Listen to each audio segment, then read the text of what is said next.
Épisode 12, Interview métier.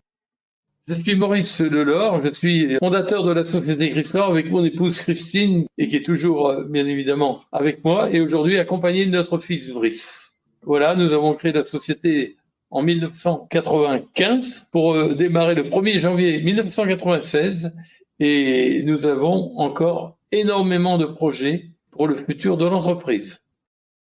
Pour démarrer donc cette interview, il est évident que je suis obligé de me référer un peu à notre parcours. Et notre parcours, il est lié bien évidemment à Christine au départ, qui a été la première à m'inciter à me rapprocher de la distribution des produits. Ça, c'était un point très fort parce que personnellement, je m'en éloignais totalement et je ne m'y intéressais pas du tout, tandis qu'elle était attirée par cette démarche de satisfaction de produits au départ. Elle m'a donc initié à venir la suivre dans diverses, je dirais, réunions qui ont eu lieu. Et parallèlement à cela, j'ai eu la chance de rencontrer donc le dirigeant de l'époque qui, lui, m'a montré ce que le marketing de réseau à très haut niveau peut être. Et c'est le jumelage de ces deux choses-là qui ont fait qu'on s'est lancé dans cette entreprise, dans cette direction, dois-je dire. Et en démarrant, tout simplement, comme n'importe quel distributeur, parce que Christine et moi, on a démarré comme chacun d'entre vous. Là, je m'adresse aux distributeurs pour dire, on a démarré comme vous.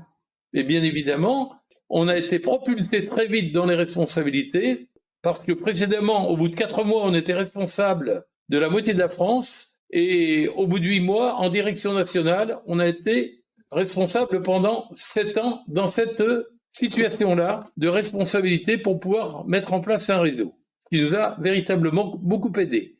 Par rapport à cela, on a donc eu cette volonté d'avoir des produits de qualité parce que notre première démarche, elle était basée sur l'attente de l'autre et le désir de l'autre. Donc il y avait deux parallèles, encore une fois, la satisfaction de nos consommateurs et bien évidemment le succès de nos distributeurs. Et quand on reprend le logo que l'on a mis en place, et donc le logo Chryslor, c'est la contraction de Christine, mon épouse, et de mon nom de famille, Lelore. Eh bien, on l'a entouré, je dirais, par La Vie est belle. La Vie est belle, pourquoi ? Parce qu'on savait que l'on pouvait donner du succès à nos distributeurs. Et aujourd'hui, la nutrition d'excellence, parce qu'on voulait apporter un véritable succès et une satisfaction permanente dans la consommation de nos produits. Ça, c'était le point de départ. Et donc, Chryslor est arrivé derrière cela 7 ans plus tard, lorsqu'on a pris conscience que les choses pouvaient se faire d'une manière intelligente, analysée et réfléchie. Et après de longues discussions, on a décidé de créer la société Chryslor, qui va rentrer l'année prochaine dans sa 30e année d'existence. Et ensuite, bien évidemment, il y a eu une volonté de notre part permanente de faire une excellente gestion de cette société et d'avoir un réseau fort, un réseau qui soit véritablement, je dirais, contrôlé pour pouvoir apporter le plus grand service possible aux consommateurs. C'est notre première démarche. Tu as commencé à faire la transition avec le marketing de réseau, en fait, parce que aujourd'hui, si Chryslor était vendu autrement qu'au marketing de réseau, circuit traditionnel de distribution, on imagine qu'il n'aurait pas le même succès. Donc, on a l'impression vraiment que le marketing de réseau et les produits Chryslor fonctionnent ensemble et ne peuvent pas être dissociés l'un de l'autre. Le marketing de réseau permet la diffusion par le bouche à oreille et le produit permet de soutenir le réseau. Les deux sont forcément très liés depuis la création d'entreprise d'ailleurs. Tout à fait. Et le marketing de réseau, il a quelque chose d'extraordinaire, vraiment d'extraordinaire, et qui répond totalement à nos objectifs, je dirais, de dirigeants. C'est que le marketing de réseau permet tout simplement d'avoir des consommateurs, très souvent qui deviennent des distributeurs ensuite, mais ces distributeurs-là, comme ils connaissent bien les produits, ils ont une attention particulière avec leurs prospects et une attention particulière avec leurs futurs consommateurs, même tout simplement des personnes qui vont les écouter pour savoir comment les produits, comment ça se consomme, comment ça se passe.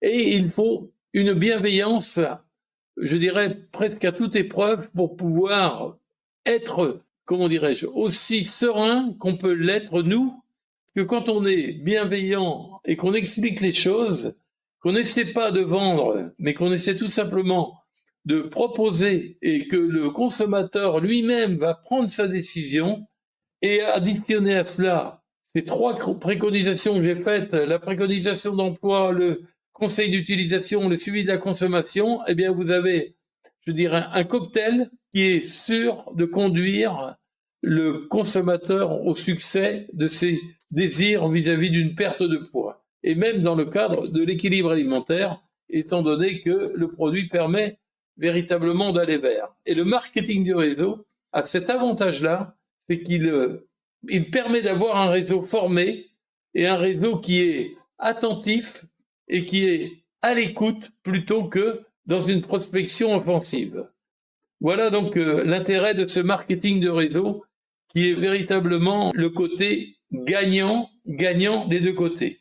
À partir du moment où votre client est satisfait, vous êtes gagnant parce que vous allez l'avoir avec vous pendant longtemps.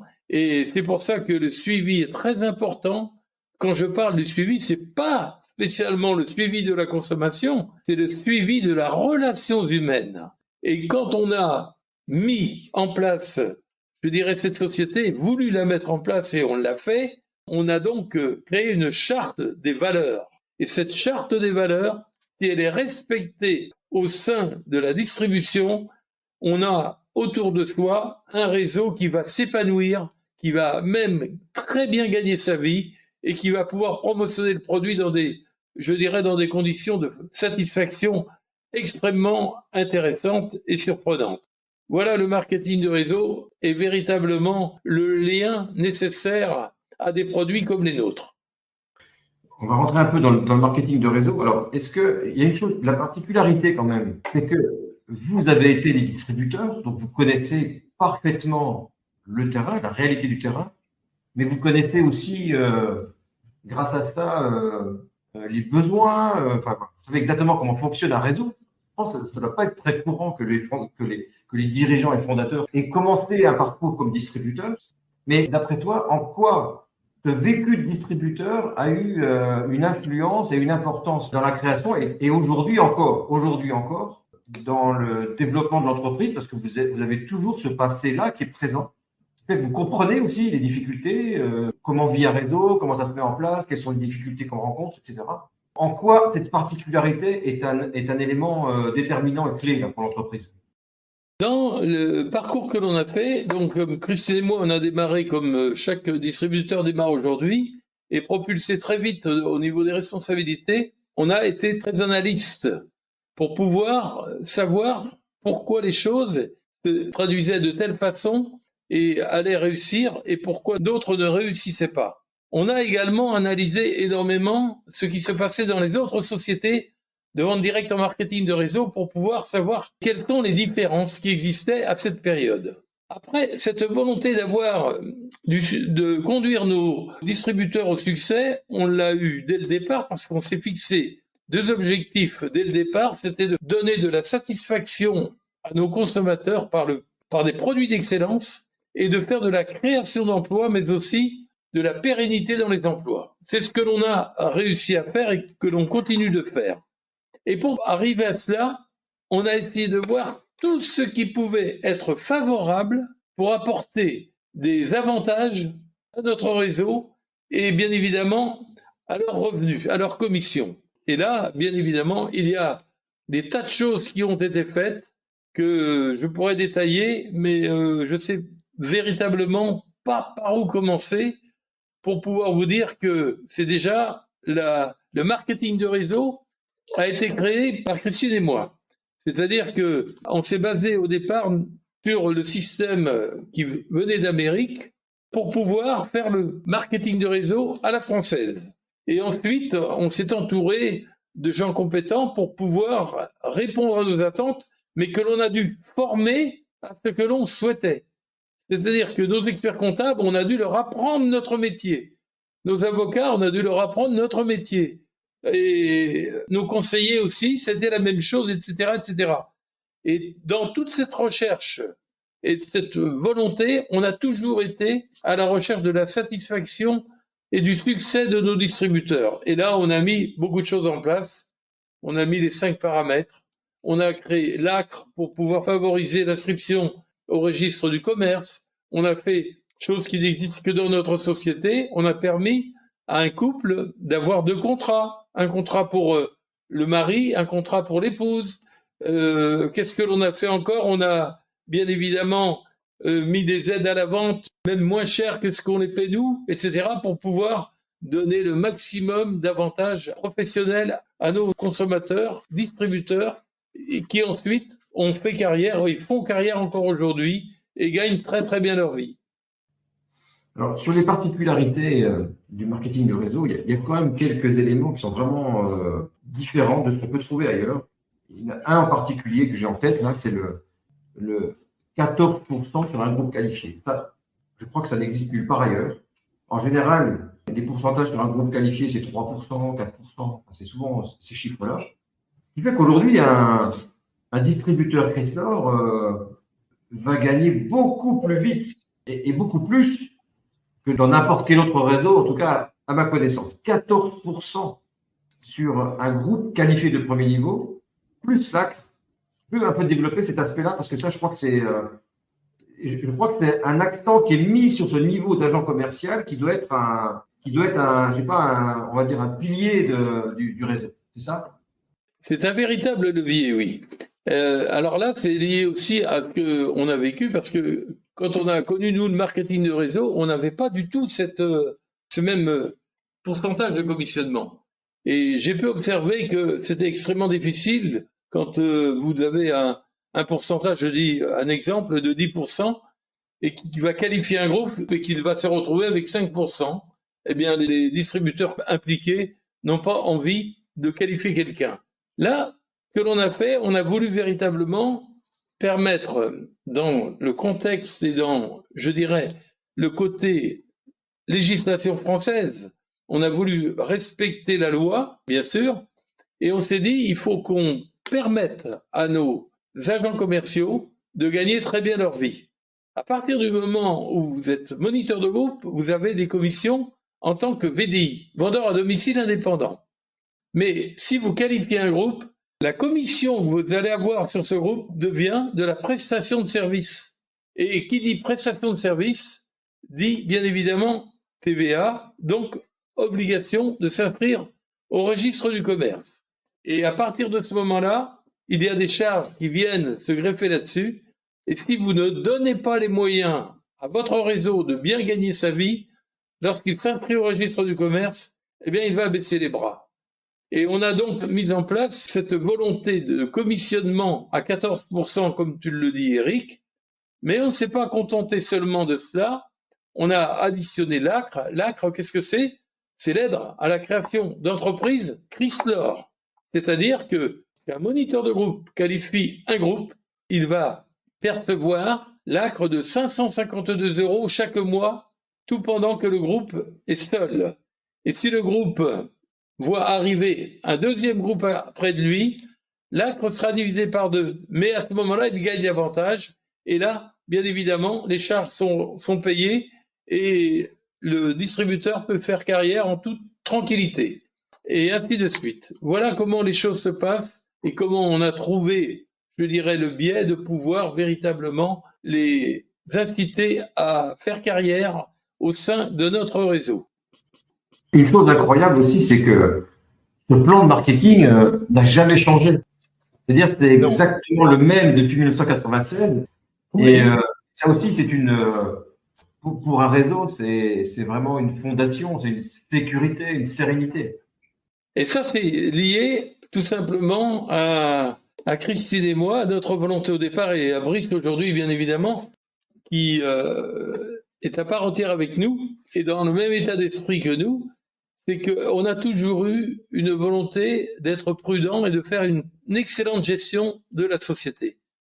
La société Chrysler a toujours été véritablement très bien gérée. Et Christine et moi, on est nés comme ça. On a toujours été très prudents parce qu'on a toujours voulu préserver les emplois que l'on avait et ne jamais conduire notre réseau ou nos distributeurs vers le risque. Et c'est pour ça qu'on a des distributeurs aujourd'hui qui sont avec nous, mais comme toi Eric, depuis bientôt 30 ans. Et d'autres qui nous rejoignent. Et c'est génial parce que ça permet de faire de véritables carrières en toute tranquillité, sans difficulté particulière, même si parfois les choses deviennent un petit peu plus difficiles lorsqu'il y a des situations économiques qui viennent contraindre nos habitudes. Justement, en parlant de l'excellence de la gestion, une petite anecdote aussi. Comme vous avez toujours eu plusieurs mois d'avance de stock de produits achetés d'avance, ça vous a permis, je crois qu'il y a 1 an ou 2, hein, de dire, bah, tiens, on a tous ces produits en stock, est-ce qu'on ne pourrait pas aussi les prêter à notre réseau? Et vous avez donné des centaines, des milliers de cartons en prêt gratuit au réseau. C'est un truc, aujourd'hui, un moniteur qui arrive, vous lui prêtez 10 cartons, un moniteur de groupe, vous lui prêtez 20 cartons. Enfin, c'est une quantité d'argent, mais qui est considérable, qui est prêtée au réseau. Alors, cette volonté, elle est venue tout simplement déjà d'avoir la prudence de ne jamais tomber en rupture de produit. Nous n'avons jamais eu de rupture de produit, sauf lorsqu'on sortait des produits qui avaient trop de succès et qu'on tombait en rupture, le temps de pouvoir refabriquer très vite. Mais autrement, on n'a jamais eu de rupture de produit. On a toujours eu à peu près 2 mois de stock fini au sein du siège social à Saint-Nazaire. Et on a aujourd'hui 2 mois de matières premières d'avance dans notre laboratoire pour pouvoir pallier à tout ce qui pourrait nous arriver. Donc nous n'avons pas de difficulté de ce côté-là. Et l'idée m'est venue un jour en se disant, en voyant tous les stocks que nous avions à Saint-Nazaire, je me suis dit, mais pourquoi ne pas faire bénéficier nos distributeurs davantage de produits, ce qui leur permettrait de pouvoir travailler avec une trésorerie indirectement qui appartient à la société.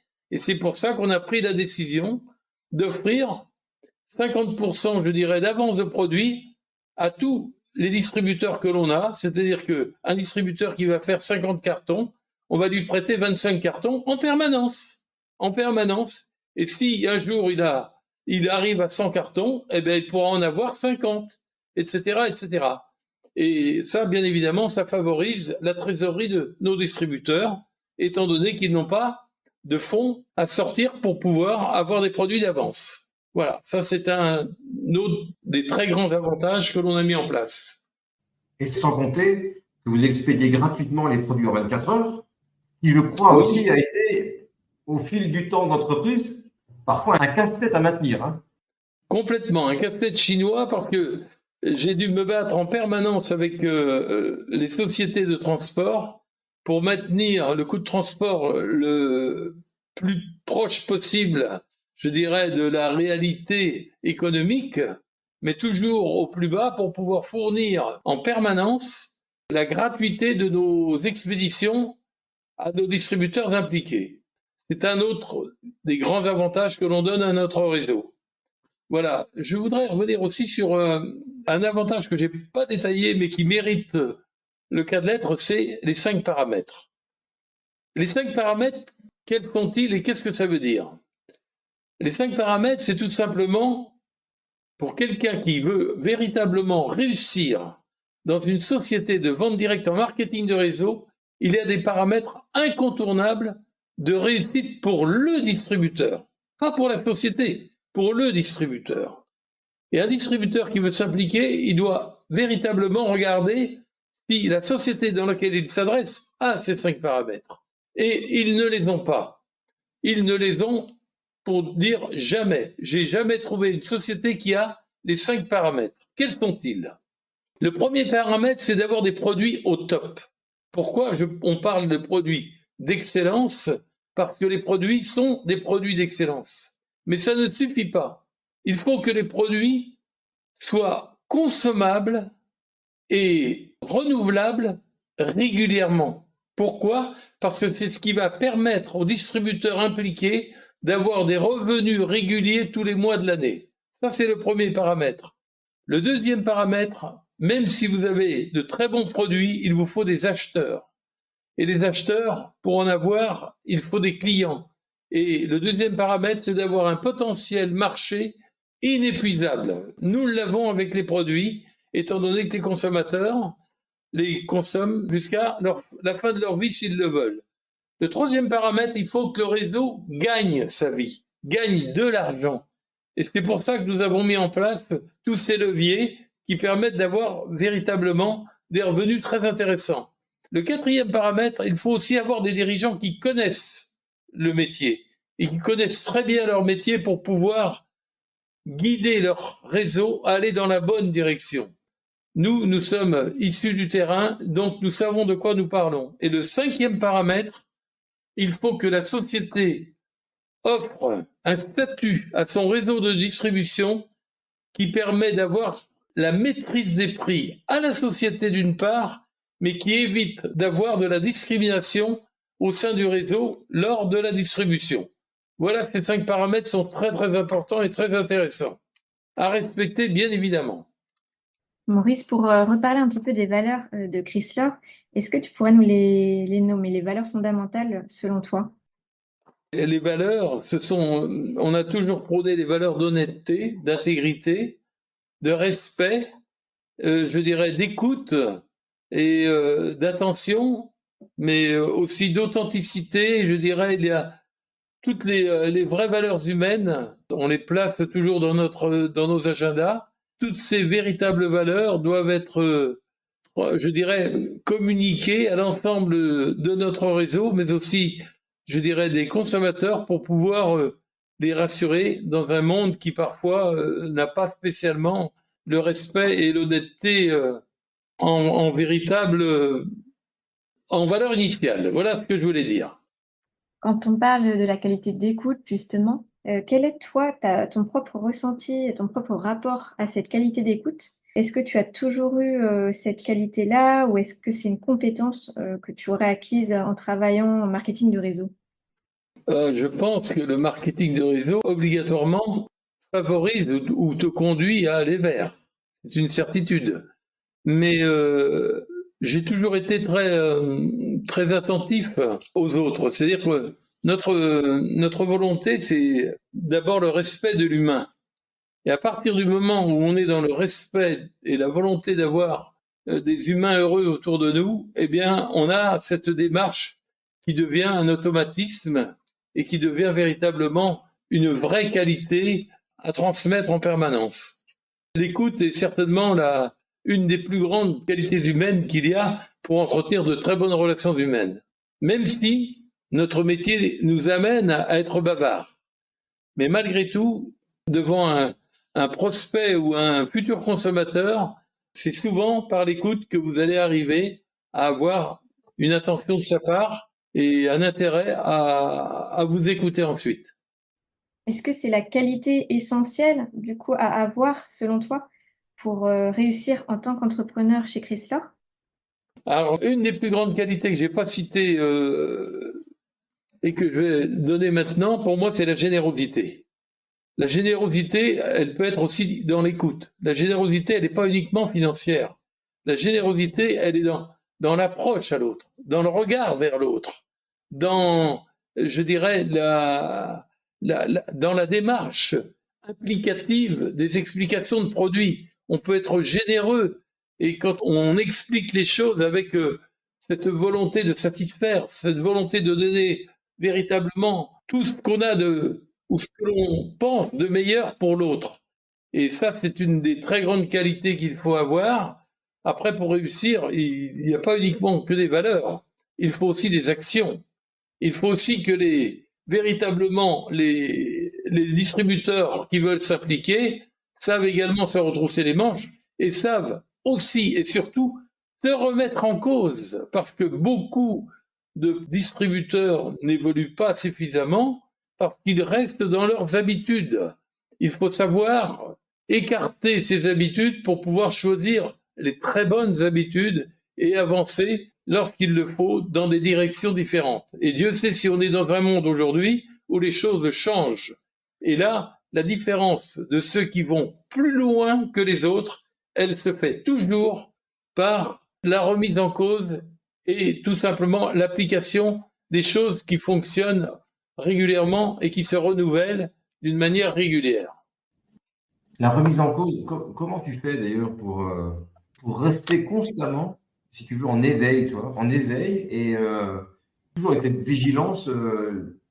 Comment on fait en fait pour rester suffisamment lucide, toi, et d'avoir cette capacité en permanence à se remettre en cause, alors que certains, à un moment donné, n'y arrivent plus. Pour moi, c'est un état d'esprit. Mais c'est un état d'esprit qui est basé avant tout sur un objectif. Et cette volonté d'excellence, elle va obligatoirement nous amener à être curieux, à être plus que curieux, je dirais presque être en recherche du meilleur, en recherche de l'innovation, en recherche de tout ce qui peut être création, et d'être très observateur et de pouvoir véritablement se dire on peut faire mieux, et il y a toujours mieux. La nature nous amène des choses extraordinaires, on a plein de choses à découvrir encore, et tout ça, ça fait partie je dirais, d'une curiosité que l'on doit avoir, et après ça devient un état d'esprit. Et cet état d'esprit fait que la remise en cause, elle est nécessaire et elle se pratique dans le cadre des produits, mais aussi dans le cadre de la volonté permanente de se dire on doit donner cela au réseau, il faut que ce soit le mieux possible. Voilà. Et dans certains cas, bien évidemment, eh bien, ça nous donne de très très belles réussites parce qu'il y a des personnes qui vous suivent dans cette démarche et qui font véritablement de très grands parcours. Mais faut-il encore avoir, je dirais, cette volonté permanente de rechercher toujours le meilleur. C'est comme sur les produits, parce que comme tu disais, en fait, il y a dans le monde en permanence de la recherche, il y a des découvertes, il y a, voilà, en fait, c'est pas figé, quoi. C'est tout le temps en mouvement, et si vous n'avez pas, vous, cette vigilance, eh ben, ça aurait continué sans vous, en fait, c'est ça? Ah oui, parce qu'on dit toujours qu'il n'avance pas recule. Hein. Donc, il est évident que quand vous vous endormez un peu sur vos lauriers, pendant ce temps-là, les autres, ils avancent.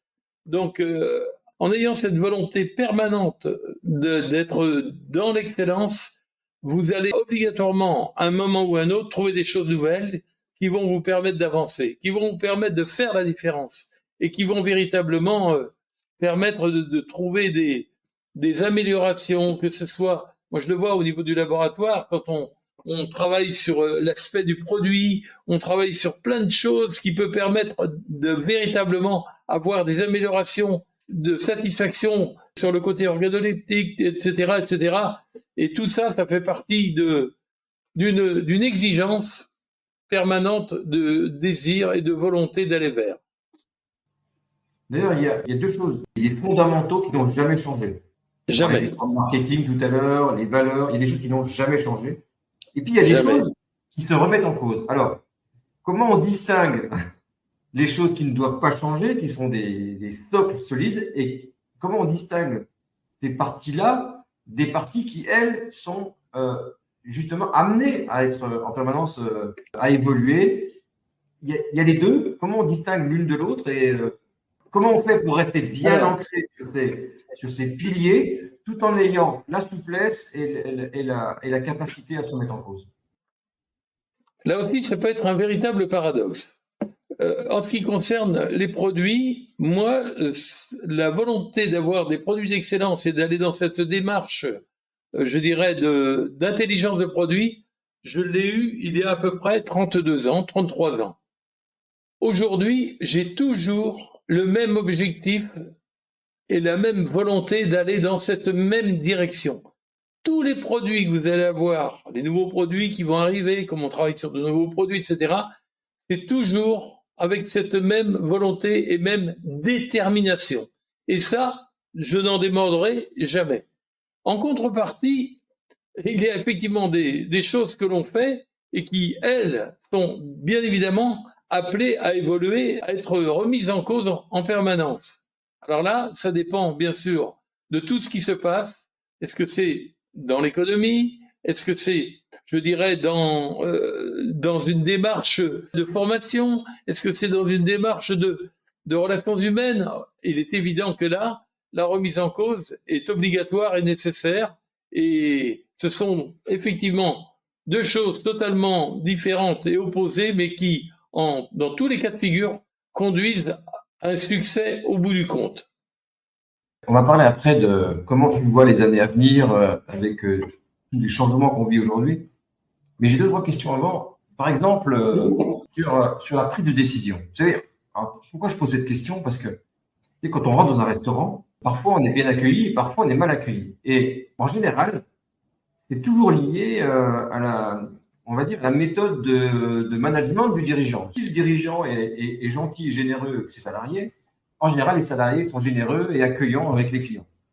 C'est vrai. Et on sent immédiatement quand on rentre dans un restaurant, c'est radical. Soit on sent qu'on est accueilli, soit on sent qu'on n'est pas le bienvenu.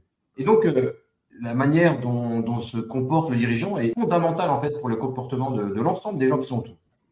Il y a des petits détails comme ça, comme par exemple la prise de décision. Dans la prise de décision en particulier, tu as en fait peut-être une particularité dans le processus de prise de décision. Alors, il y a deux choses dans ce que tu dis. La première, c'est vrai que on dit toujours, les bons patrons font les bons salariés. Et nous, notre volonté, je dirais, au sein du siège social, avec les salariés qu'on a, comme au laboratoire, c'est d'avoir une volonté d'avoir une gestion plutôt familiale. On est plutôt dans un cadre familial que réglementaire, comme véritablement ça peut se porter dans les grosses entreprises ou ailleurs. Mais la prise de décision, elle est un peu différente, c'est-à-dire que à un moment donné, il faut savoir se positionner. Et de toute façon, le positionnement, il amène toujours comment dirais-je, un certain recul, une certaine analyse. On ne peut pas se positionner sur quelque chose si on n'a pas pris le temps d'y réfléchir avant. Et il est évident que j'ai certainement une particularité de ce côté-là. Je suis capable de prendre des décisions très rapides et de ne jamais en changer. Alors pourquoi? Parce que je pense que avec un certain automatisme, certaines décisions que je vais prendre très vite, je sais qu'elles sont les bonnes et je sais qu'elles nous mèneront loin. Je suis quelqu'un qui n'est pas spécialement axé sur le digital, mais j'ai toujours été pour le digital et je sais que l'avenir de la société dans les années à venir, ça va aller très vite, passera par le digital. Le digital ne sera peut-être pas l'outil qui va permettre de faire évoluer le réseau, mais ça va être l'outil qui va permettre de faire évoluer la relation humaine, qui restera toujours prioritaire. Mais l'outil de distribution est totalement en train de changer vis-à-vis de ce qu'on a pu connaître, de tout ce qu'on a pu faire sur le réseau et de tout ce que nos distributeurs ont pu faire. Ça, petit à petit, les choses vont se moduler, vont évoluer, les nouvelles pratiques vont arriver, et puis on voit très bien que, avec l'expérience des ambassadeurs que l'on a aujourd'hui, qu'il y a une ouverture que l'on n'avait même pas imaginée vers tous ces nouveaux outils, tout ce que va permettre, je dirais, l'intelligence artificielle qui viendra se greffer là-dessus. Ça va être quelque chose de considérable et de formidable dans les années à venir. Moi, je vois le devenir de l'entreprise et l'avenir de l'entreprise sous un regard extrêmement positif et extrêmement plein de succès. On entre dans une spirale de succès qui va véritablement être une très très longue période et qui va nous faire oublier les années qui ont été parfois chaotiques avec la situation économique que l'on a vécue. Voilà comment je vois les choses. Une chose, je me rappelle, tu sais, quand on s'était vu tout début, je t'avais parlé d'un livre qui m'avait bouleversé et tu m'avais dit, mais oui, c'est mon livre de chevet, je ne sais pas si tu te rappelles. Ouais. Réfléchissez et devenez riche. Et on retrouve dans ce livre aujourd'hui, il y a dans ce livre plein de choses. Il y a deux choses sur lesquelles j'aimerais que tu reviennes. La première chose, c'est le s'entourer, bien s'entourer. Et de bien choisir les bonnes personnes autour de soi. Et puis le deuxième point, c'est le désir comme moteur de tout projet. Et ça, je pense que c'est des choses qui peuvent être utiles aussi pour un distributeur. Par exemple, je ne sais pas si tu veux parler de... Alors d'abord, le cerveau collectif, comment on s'entoure des bonnes personnes. Et puis, deuxième chose, c'est le désir. Alors la lecture, pour tout d'abord répondre sur la lecture, effectivement, j'ai lu pas mal de livres, mais j'ai eu un livre de chevet et je voulais impérativement, quand je l'ai lu, il m'avait été recommandé d'ailleurs, et quand je l'ai lu, j'ai trouvé le livre qu'il me fallait. c'est Réfléchissez et devenez riche de Napoléon Hill. C'est un livre assez ancien qui explique tous les rouages de la réussite, mais aussi les rouages de la non-réussite de ceux qui ne vont pas au succès. Et moi, ce livre-là, on m'a simplement dit la chose suivante: achète-le et applique-le. Et j'ai dû le lire à peu près 12 ou 13 fois pour me véritablement intégrer ce qui devait être su et pour pouvoir l'appliquer. Il y a eu aussi un autre, j'en ai parlé un petit peu tout à l'heure, la décision d'avoir des objectifs. Qu'est-ce qui permet de pouvoir se surpasser quand on souhaite quelque chose? Je pense qu'il faut avoir de grands désirs et de grands souhaits. Et quand on a des objectifs très importants, il ne faut pas qu'ils soient inaccessibles, mais il faut qu'ils soient suffisamment importants pour pouvoir vous dire quand vous vous levez le matin, je sais ce que je veux obtenir avec la démarche dans mon travail que je vais avoir. Et j'ai eu cette démarche-là, et je l'ai encore, et j'ai des objectifs, je peux me réveiller la nuit, je repenserai à mes objectifs, tout comme au premier jour, et je suis toujours autant déterminé pour aller dans cette direction-là le plus loin possible, et pour l'atteinte des objectifs que je me suis fixés.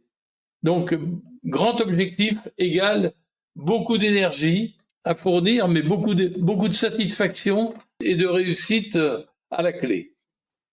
Il y a une particularité d'ailleurs dans les objectifs, je crois qu'ils sont toujours liés aussi intimement à un impact positif sur d'autres personnes. C'est-à-dire que l'objectif, obligatoirement, il se réalise, mais toujours avec un bénéfice pour d'autres. Obligatoirement, oui, tout à fait. Il faut jamais, on ne réussit rien seul. Seul, nous ne sommes rien.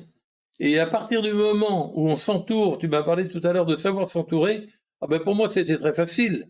Bien évidemment, dans ce livre, c'était très bien expliqué.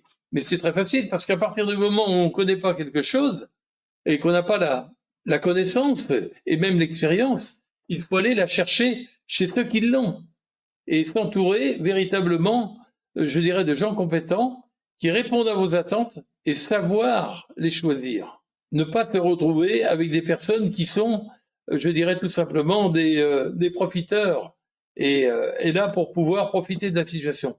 Être là aussi lucide dans le choix, je dirais, de ses partenaires ou de ses collaborateurs. Très important. Comment tu fais pour choisir? C'est compliqué. C'est très compliqué parce que le problème de l'humain, il est le suivant. Il peut être très bien aujourd'hui et dès demain, il peut être totalement différent. Donc, pourquoi on a créé notre laboratoire? Parce que les dirigeants qui travaillaient pour nous, à un moment donné, ont tous voulu profiter de nous. Et profiter, que ce soit sur la qualité des produits, on s'en est rendu compte, que ce soit sur le prix des matières premières, on s'en est rendu compte, et ça nous a d'ailleurs fait évoluer. Étant donné qu'on voulait avoir la certitude de nos exigences, eh bien, ça nous a conduit là où on est allé. Mais c'est pas facile de choisir, mais ça existe, il y a des gens très intéressants partout, mais il faut savoir les choisir, et surtout, bien les observer, parce qu'aujourd'hui, ils peuvent être très bien, et dans quelques mois ou quelques années, vous n'aurez plus les mêmes devant vous. Mais très souvent, le handicap ou le défaut de l'être humain, c'est plus qu'un défaut d'ailleurs. C'est une véritable plaie, c'est la jalousie. La jalousie est le véritable moteur, je dirais, de tous les échecs qui peuvent se produire.